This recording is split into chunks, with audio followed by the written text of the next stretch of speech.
ஒரு துக்க செய்தி.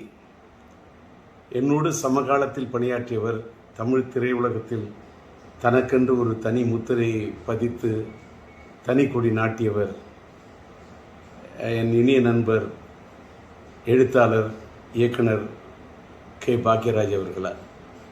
அவர் மாரடைப்பால் மறைந்து விட்டார் என்ற துக்க செய்தி என் காதுக்கு எட்டியது. கவலை என்னுடைய மனதை போட்டு வாட்டு என்று வாட்டியது. காரணம், சமீபத்தில் தான் அவருடைய 50 ஆண்டு காலம் அவர் திரையுலகத்தில் பணியாற்றியவர் ஒரு பொன்விழாவை காண்கிறார் என்று அவருக்கு ஒரு விழா எடுத்தார்கள். அந்த விழாவிலே அவரை பாராட்டுவதற்கு எண்ணற்ற பேர் வந்திருந்தார்கள். நம்முடைய சூப்பர் ஸ்டார் ரஜினிகாந்த் ஐயா அவர்கள் வந்திருந்தார். நம்முடைய ஆந்திர மாநிலத்தினுடைய நட்சத்திரமாக, கொடிகட்டி பறக்கும் நட்சத்திரமாக இருக்கக்கூடிய அண்ணன் மோகன் பாபு அவர்கள் வந்திருந்தார்கள். அந்த விழாவிற்கு நான் வர வேண்டும் என்று என்னை பாக்யராஜ் விரும்பி அழைத்தார். நான் சாதாரணமாக இப்போ எந்த விழாவுக்கும் போகிறதில்ல, தவிர்த்திருக்கேன். ஆனால் என்ன நினச்சேனோ தெரியல. அவர் ராஜேந்தர், நீங்களும் நானும் சேர்ந்து ஒரே சமகாலத்தில் இருந்தோம். என் காலத்திலே நீங்கள் திரையுலகத்தில் நம்ம 2 பேருமே நம்மளெல்லாம் போட்டின்னு சொல்லுவாங்க. ஆனால் நீங்கள் எனக்கு நல்ல நண்பர். நீங்கள் நானும் சேர்ந்து எந்த படத்துலையுமே பணியாற்றலை. அதனால் நீங்கள் வரணும்னு ரொம்ப நாத்தெடுக்க என்னை கூப்பிட்டார். அவர் அத்தனை முறை என்னை வற்புறுத்தி கூப்பிட்டது என்னோட மனசு ரொம்ப வாட்டினுச்சு. சரின்னு சொல்லிட்டு அந்த விழாவில் போய், சமீபத்தில் தான் அந்த விழா நடந்தது. அந்த விழாவில் போய் மனசு விட்டு அவரை பாராட்டிட்டு வந்தேன். எனக்கு அதில் என்னன்னா, இவ்வளவு சமீபமாக அவர் மறைந்து போயிடுவார்னு நான் கனவு கூட நினச்சி பார்க்கல. ஆனால் ஒரு சின்ன அவர் மறைந்து விட்டார் என்பது துக்கம் தாங்கலை, நெஞ்ச வாட்டுது.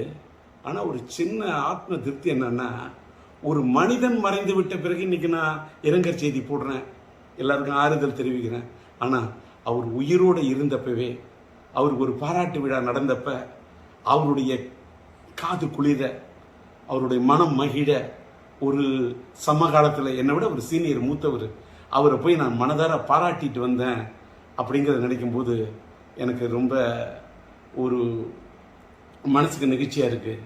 அதோட இன்னொரு நிகழ்ச்சி என்னன்னா, நானும் அவரும் எந்த படத்துலையும் சேர்ந்து பணியாற்றலன்னு சொன்னார அப்படின்னு சொல்லக்குள்ள, என்னுடைய இனிய நண்பர் சாய் ரமணி அவர்கள், இயக்குனர், அவர் இப்போ ஒரு படம் எடுத்துக்கிட்டு இருக்கார், கன்னடத்து பைங்கிலின்னு ஒரு படம். அந்த படத்துக்கு நான் பாடல் எழுதி இசையமைச்சிட்டு இருக்கேன். அந்த படத்தில் ஒரு கதாநாயகனுடைய தந்தையார் கதாபாத்திரத்திலையும் தாயார் கதாபாத்திரத்திலையும் நம்முடைய கே. பாக்யராஜ் அவர்களையும் பூர்ணிமா பாக்யராஜ் அவர்களையும் நடிக்க வைக்க இருக்கிறேன் என்று அவர் சொல்லிவிட்டு, டி. ராஜேந்தர் பாடலாசிரியர் எழுதி இசையமைக்கக்கூடிய இந்த படத்தில் அவர்கள் இருவரையும் இணைப்பது என்பது எனக்கு ஒரு பெருமைக்குரிய விஷயம் என்று சாய் ரமணி சொன்னார். அந்த படத்தின் படப்பிடிப்பு நடந்து, அந்த படப்பிடிப்பு நிறைவடையக்கூடிய சூழ்நிலையில் இவர் இப்படி ஒரு முடிவுரை எழுதி விடுவார் என்று நான் நினைத்து பார்க்கவில்லை. எல்லாத்துக்கும் மேலே இன்னைக்கு தென்னிந்திய திரைப்பட ரைட்டர்ஸ் அசோசியேஷன், எழுத்தாளர் சங்கத்துடைய தேர்தலுக்காக இன்று காலையில் அவர் மனு தாக்கல் செய்வதற்காக கே. பாக்யராஜ் அவர்கள் தன்னை தயார்படுத்தி கொண்டிருந்திருக்கார். ஆனால் விதி எப்படி விளையாடி இருக்கிறது பாருங்கள். யமலோகத்தில் யார் இவரை கதை திரைக்கதை எழுத, வசனம் எழுத அழைத்தார்கள் என்று தெரியவில்லை. அங்கே சென்று போய் இவர் மனு தாக்கல் செய்து விட்டாரே. இங்கே எழுத்தாளர் சங்கத்தில் நிற்பதற்கு மனு தாக்கல் செய்வார் என்று நினைத்தால் அங்கே போய் மனு தாக்கல் செய்து விட்டார் என்பதை எண்ணிய போது மனது தாங்கவில்லை. எல்லாத்துக்கும் மேல 16 வயதிலே படம், மறைந்துவிட்ட இயக்குனர் இமயம் பாரதி ராஜா அவர்களுடைய முத்திரை படைத்த படைப்பு.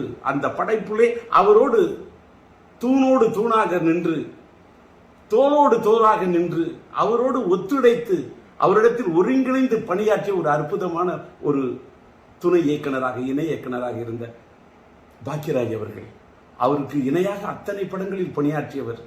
கிடைக்க போகிற ரயில் என்றும், புதிய வார்ப்புகள் என்றும், சிகப்பு ரோஜாக்கள் என்றும் அத்தனை படங்களில் அவரோடு உடனிருந்து பணியாற்றியவர்.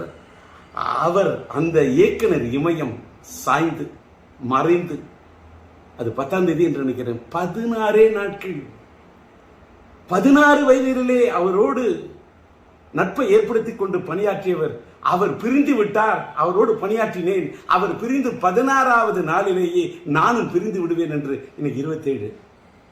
இந்த மண்ணை விட்டு பாக்கியராஜ் போறாருன்னா 16 வயதினிலே அந்த படத்துல அதுல இருக்கக்கூடிய எண் 16.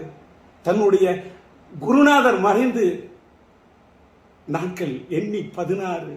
அதில் என்னை விட்டு சென்று விட்டாயே என்று போய்விட்டாரே, தாங்கவில்லை. சுவர் இல்லாத சித்திரங்கள். அவர் எடுத்த படம் சுவர் இல்லாத சித்திரங்கள். இன்றைக்கு சுவர் இல்லாவிட்டால் சித்திரம் இருக்காது. நீ இல்லாவிட்டால் தமிழ் உலகத்தில் எங்கே சித்திரங்கள் இருக்கும்? நீ எடுத்த படம் ஒருகை ஓசை. ஏன் இவ்வளவு திடீரென்று நினைத்து விட்டாய்? நின்று விட்டது உன் குரல் ஓசை. நீ எடுத்த படம் மௌன கீதங்கள். எங்களை பாட வைத்து விட்டு சென்று விட்டாயே, ஏன் சோக கீதங்கள்? நீ எடுத்த படம் தூரல் நின்று போச்சு. எதற்காக இன்றைக்கு உன்னுடைய மூச்சு நின்று போச்சு? நீ எடுத்த படம் முந்தானை முடிச்சு. ஏன் நிறுத்தி கொண்டாய் நீ விடுகின்ற மூச்சு? எங்கே நின்றது உன் பேச்சு? தாங்கவில்லையே, துக்கம் தாழவில்லையே, எங்கே போய் சொல்வது? அதனால் நீ மறைந்து விட்டாய் என்ற செய்தி கேட்டவுடன் அது ஈட்டி போல் அது என் இதயத்தை தாக்கியது.